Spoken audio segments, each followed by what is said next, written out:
Hey everybody, quick tutorial here on how to use your little temperature and humidity sensor.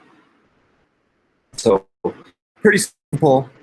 There's 4 pins on the bottom of this, but we're really only going to use 3 of them. So I'm going to share my screen so you can see what I'm looking at.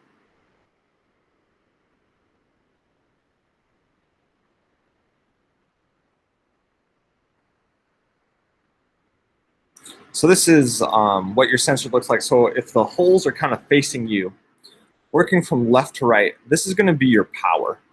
And so this is going to get plugged into your 5-volt or 5V pin on the Arduino. This is going to be your data. And this pin right here is going to get plugged into number 2 on the digital side of your Arduino. So your digital number 2 pin. We're going to skip number 3.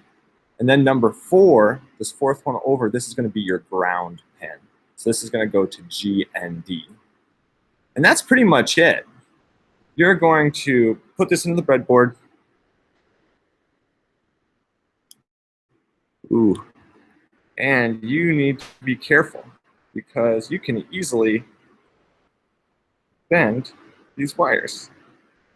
All right, make sure that it gets lined up just right so that you're not, there we go, actually get it into that breadboard. And then our 5-volt is going to be left, data is going to be second, and ground is going to be on the 4th wire. And so I'm going to then go to my code. So you can access this code from the website. And so once you get this code, this is the code for our temperature and humidity sensor. You're going to upload this to your Arduino. It'll take a little bit to compile. Then there's one kind of tricky part that we need to talk about of how we're actually going to view our temperature and humidity.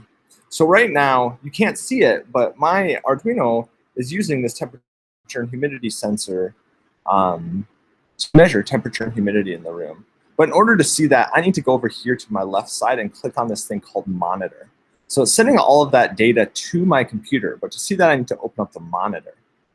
It's going to take a little bit. You can see it's updating every once in a while. So we can see the humidity, the temperature.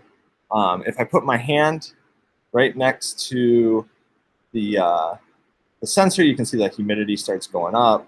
The temperature starts going up as well.